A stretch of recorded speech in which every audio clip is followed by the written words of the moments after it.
तो hello homies, welcome to my first YouTube video. मैंने एक पोल डाला था, ठीक है। और उसमें मैंने 4 मांगा का ऑप्शन दिया था जो कि मैं फर्स्ट वीडियो पे रिव्यू करूंगा। 4 में से एक था बिगिनिंग आफ्टर द एंड, एक लुकिज्म का था, एक legend of the northern blade था, और एक विनलैंड सागा था। मैंने एक्सपेक्ट किया था कि लोग विनलैंड सागा चूज करेंगे क्योंकि अभी अभी खत्म हुआ है मांगा, लेजेंडरी मांगा है, सीनेन कैटेगरी में आता है, और मेरे मेजोरिटी फ्रेंड्स सब कॉलेज में ही है। तो मैंने सोचा विलन सागा होगा। लेकिन भाई तुम लोग ने एक नहीं छोड़ा भाई, सबने legend of the northern blade, legend of the northern blade. भाई कवर देख के प्यार आ गया क्या? क्या हो गया भाई?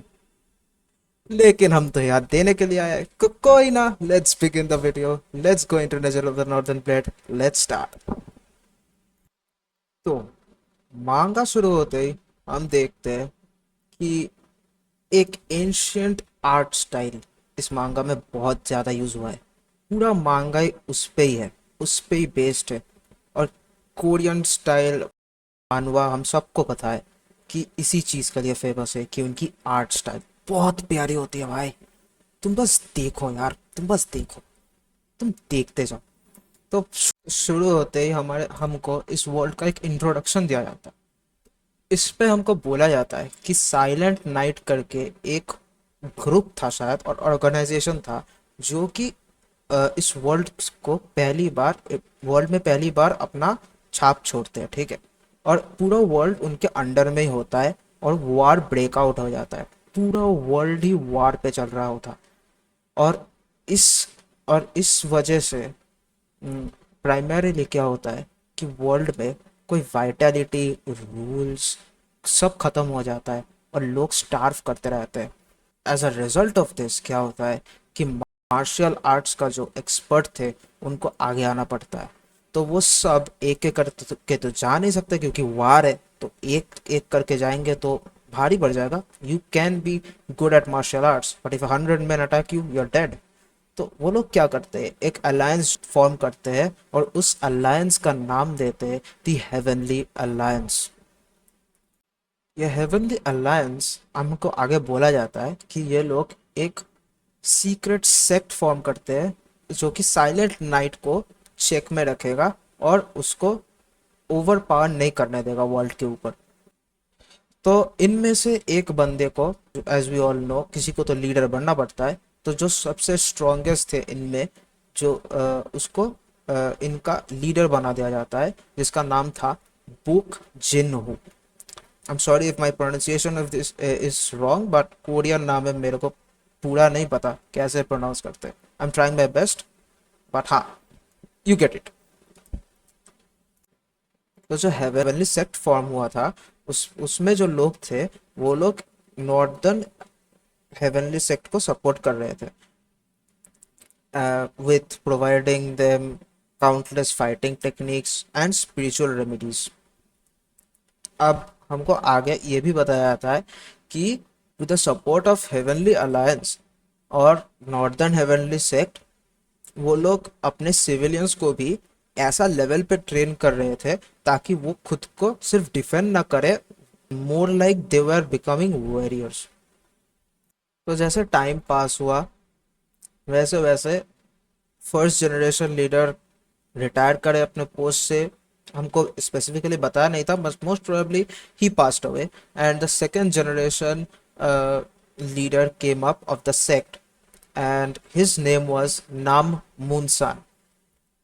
आफ्टर उसके बाद आया पीपल लाइक यू क्वेगियन, who was a third generation leader, and all the warriors of the world were looked up to the northern heavenly sect, क्योंकि वो एक सिंबल ऑफ पावर हो चुका था जो कि पूरा नॉर्दर्न हाफ को कंट्रोल कर रहा था over 3 generations, which is quite impressive during times of war. ये सब अचीव करने के बाद जो यंग जनरेशन्स की वॉरियर्स थे, they are heavily inspired by the northern heavenly sect, और वो लोग भी ज्वाइन करने लगे धीरे धीरे।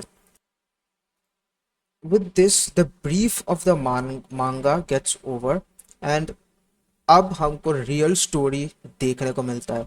जो कि स्टार्ट होता है the fourth generation leader of the northern heavenly sect, also known as the wall of the north, Chin Huan हो।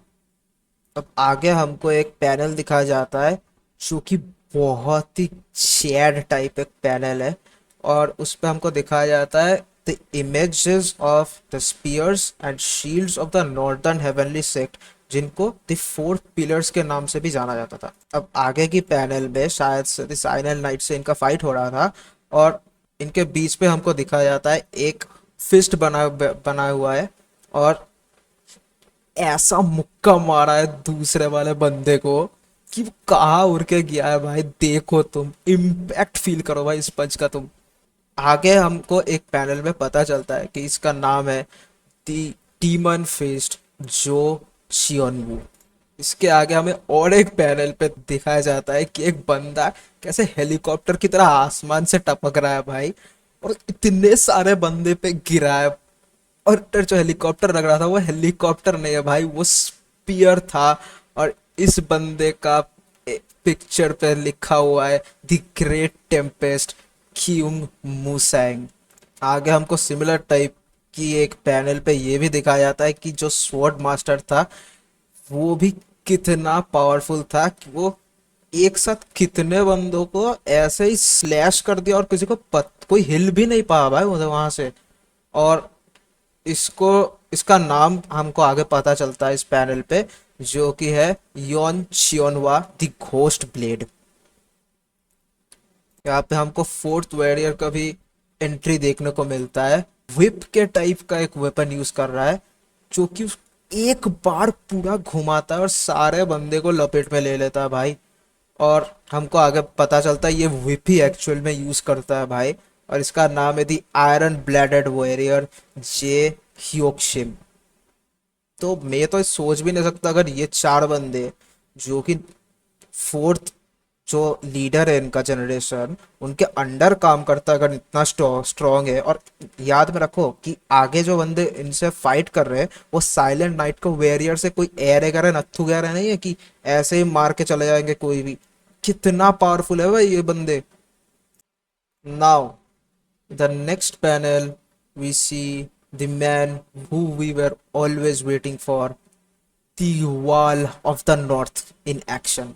फोर्थ जनरेशन लीडर ऐसे खड़ा है वॉल की तरह, और उस पे कितने सारे बंदे अटैक करने आ रहे हैं। और वो एक बार अपनी स्वॉर्ड घुमाता है, सामने का सारा बंदा दूर जाके गिरता है। उसके बाद वो अपने पैर को लेता है और जमीन पे ऐसे मारता है कि सामने पूरा दीवार खड़ा हो जाता है भाई। तुम जस्ट पैनल देखो ये वाला भाई, गूजबम्प्स। इसके बाद हमको चार pillars along with the leader of the northern sect एक फ्रेम के अंदर दिखाया जाता है। आगे हमको बोला जाता है कि जो साइलेंट नाइट थे वो काफी डर गए बैटल करने से, क्योंकि ऑन डायरेक्ट अप्रोचेस काम तो कुछ करने नहीं वाला था, क्योंकि as we have seen like कुछ फर्क ही नहीं पड़ रहा, उनको एक स्क्रैच भी नहीं आया था भाई। उतना सारे बंदे को एक तब एक एक करके पेल दिया भाई। आगे हमको दिखाया जाता है कि एक छोटा सा बच्चा वो रो रहा है, और सामने उसका फादर जो कि है the leader of the northern sect जमीन पे गिरा हुआ है, ठीक है, एक घुटने पे, और उसका सर से थोड़ा खून आ रहा है। तो आगे हमको पता चलता है कि ये जो बंदे थे, ठीक है, ये नॉर्दर्न वाल के जो बंदे थे, इन्होंने अपने खुद का जो लीडर था उसको ही बिट्रे कर दिया। अब हमको एक पैनल देखते हैं, सामने हम देखते कितने सारे बंदे एक बंदे के सामने खड़ा हुआ है, ठीक है, नॉर्दर्न सेक्ट का लीडर था। वो बोल रहा है तो तुम सब तुम सब वॉरियर्स एक साथ एक जगह पे आ ही गए हो।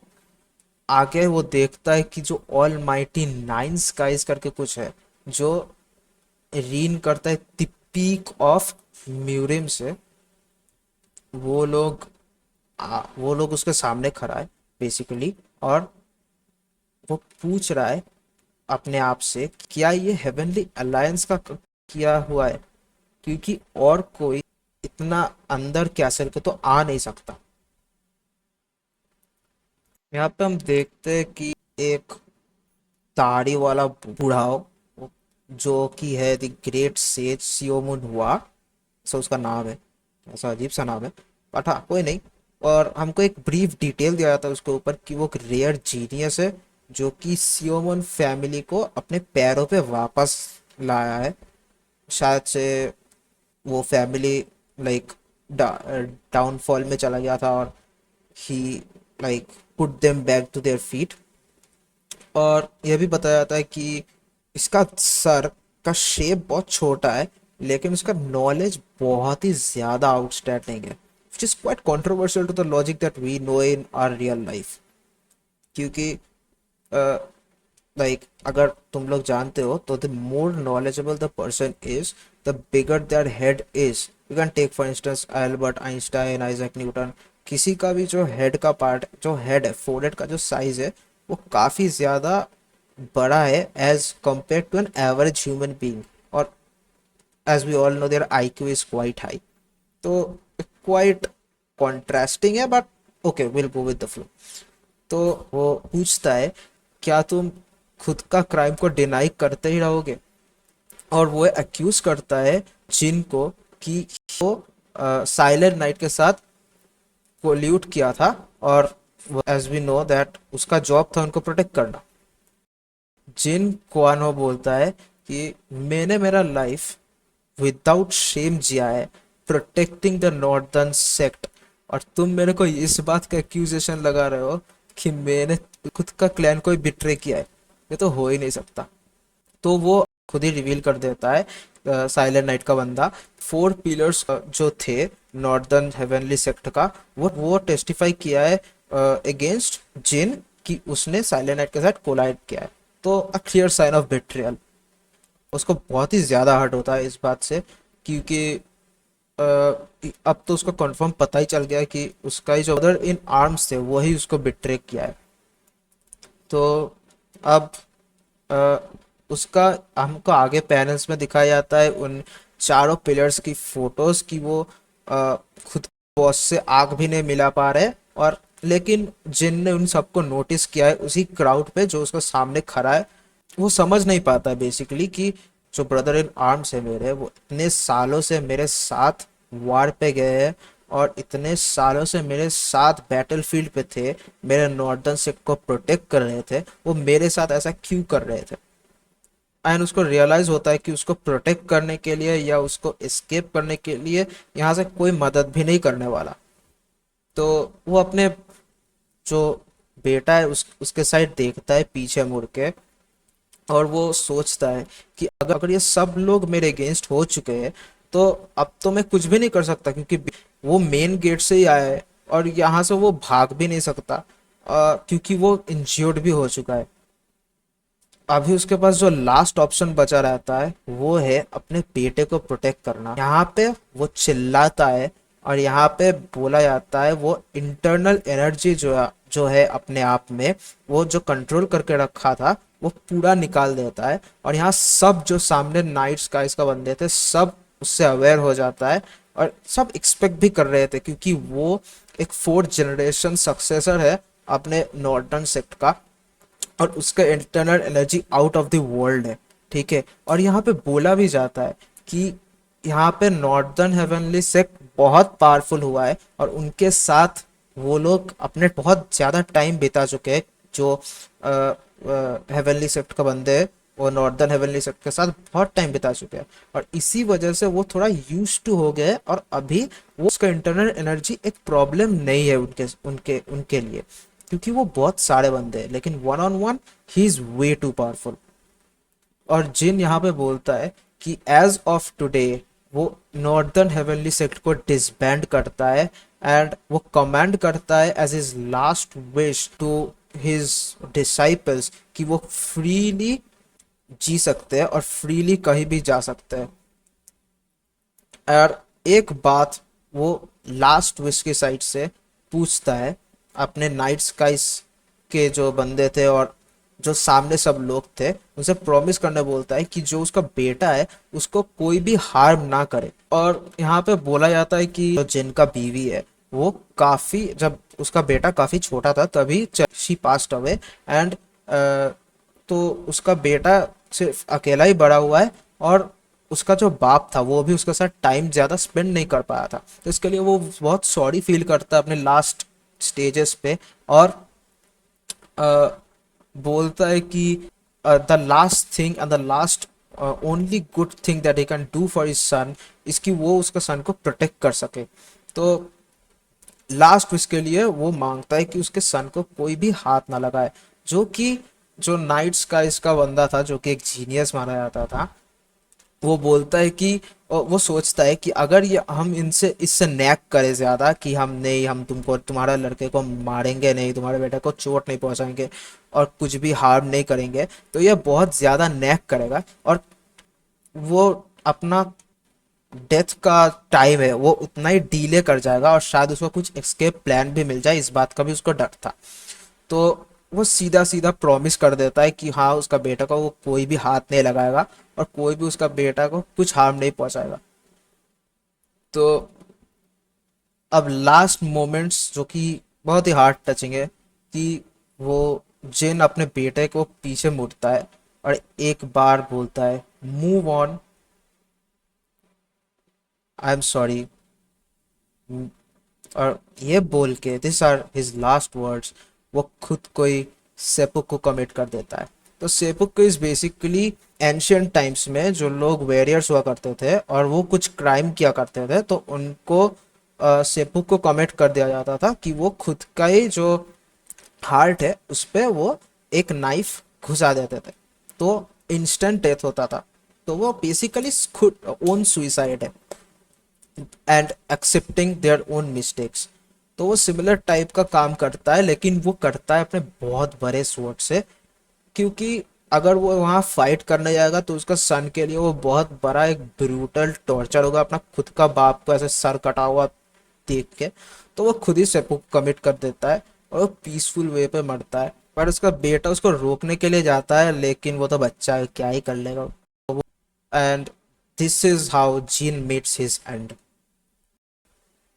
इसी के साथ नॉर्दर्न सेक्ट का फोर्थ जनरेशन लीडर खत्म हो जाता है और प्रोबेबली इसी के साथ खत्म होता है नॉर्दर्न सेक्ट।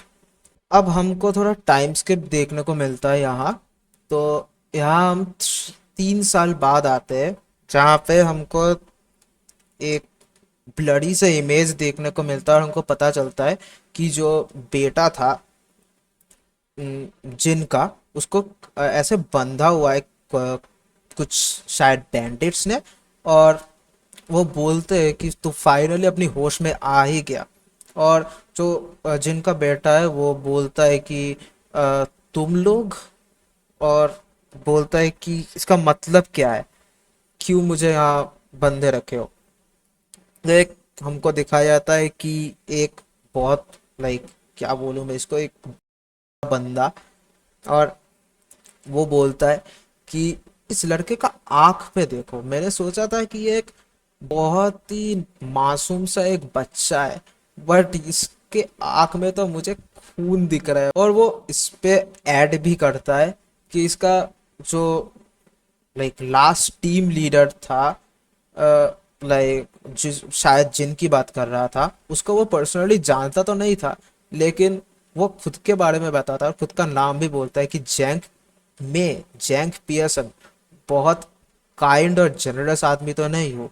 और वो खुद बोलता है कि मुझे बहुत गुस्सा आ रहा है कि उन लोग को यहाँ पे 3 साल रहना पड़ा था जिनके बेटे के लिए। अब आगे खुद वो जानना चाहता है जिनके बेटे से कि अगर कोई सीक्रेट फाइटिंग टेक्निक्स और एसेट्स उसके फादर ने उसको सीक्रेटली छोड़ा हुआ था, तो वो उसको बताने के लिए बोलता है। और वो उसको थ्रेटन करता है कि अगर तुम मुझे नहीं बताए तो हम तुमको यही मार देंगे और मेनलैंड चले जाएंगे। और इस बात को सुन के जिन का बेटा हंसने लगता है भाई। और जो सामने वाला बंदा वो पूछ रहा है कि तुम हंस क्यों रहे हो। और यहाँ पे वो बंदा ऐड भी करता है कि बच्चे तुम समझ नहीं रहे, तुम कहाँ पे हो। हम तुमको इजीली तुम्हारा डेथ को डिस्गाइज कर सकते हैं एज अ सुइसाइड एंड, और तुम्हारा हड्डियों को हम स्कैटर कर सकते हैं वाइल्ड पे, ठीक है, जहाँ पे तुम्हारा रिमेन्स भी नहीं मिलेगा क्योंकि वुल्फ्स खा जाएंगे। तो हमारा टाइम यहाँ इस प्लेस पे वेस्ट और मत करो, और बोल दो कि क्या सीक्रेट टेक्निक्स तेरा बाप ने छोड़ के गया था यहाँ। अब जिनका बेटा वो सुन के फिर से हंसता है और बोलता है कि भाई बकवास मत कर, तू कुछ नहीं करेगा, ठीक है, और मेरे पास कुछ है भी नहीं भाई फुद्दू। अब तो पैसन को थोड़ा गुस्सा आ जाता है और वो अपने बंदे को बोलता है कि इसका उंगली काट दे। और वो सीधा अपने जो उसके साइड के जो बंदे थे, उसका कोई होगा चेला वगैरह, वो जिनके बेटे का उंगली काट देता है भाई। सम से तुम देखो बीच से काट गया है पूरा ऊपर वाला हिस्सा भाई। उसका पीछे एक कोई तो है शायद से, वो थोड़ा चौंक भी गया है कि एक बच्चे का उंगली ऐसे काट दिया। और वो बच्चा बोल चिल्ला के बोलता है द नाइन स्काइज, तुम लोग क्या भूल गए कि क्या प्रॉमिस किया था तुमने मेरे बाप से, और क्या तुमने प्रॉमिस किया था, मेरे बाप ने बोला था हेवनली अलायंस को। तो सामने वाला बंदा कंफ्यूज होता है कि नाइन स्काइज, हेवनली अलायंस। और जो जिनका बेटा है वो बहुत गुस्से से अभी भी उसे देख रहा है भाई। उसको कितना दर्द हो रहा है सोचो कि एक छोटा सा बालक, ठीक है, वो बालक है भाई, वो तो टीनेज भी नहीं है, वो तो बच्चा था भाई, उसका उंगली काट दिया, तब भी वो ऐसे देख रहा भाई। खून तो बाप का ही है इसमें, कुछ भी बोल लो। और इसी के साथ ये पैनल भी खत्म होता है, और इसी के साथ एंड होता है chapter 1 of the legend of the northern blade. तो guys this was it for the first video on the first chapter. और इसका आगे वाला जो चैप्टर है उसमें बहुत बड़ा चीज रिवील होने जा रहा है, ठीक है गाइस। तो प्लीज मैं बोल रहा हूँ don't drop this manhwa on the first chapter itself. बहुत लोग ये गलती करता है और this is the reason why manhwas are actually underrated. क्योंकि लोगों के पास पेशेंस ही नहीं है भाई, वो आते हैं फर्स्ट चैप्टर फाइट नहीं ड्रॉप्ड, ऐसा थोड़ी चलता है भाई। तो anyways homies, this was it for the first video, hope you like it, like share and subscribe. I will see you in the next.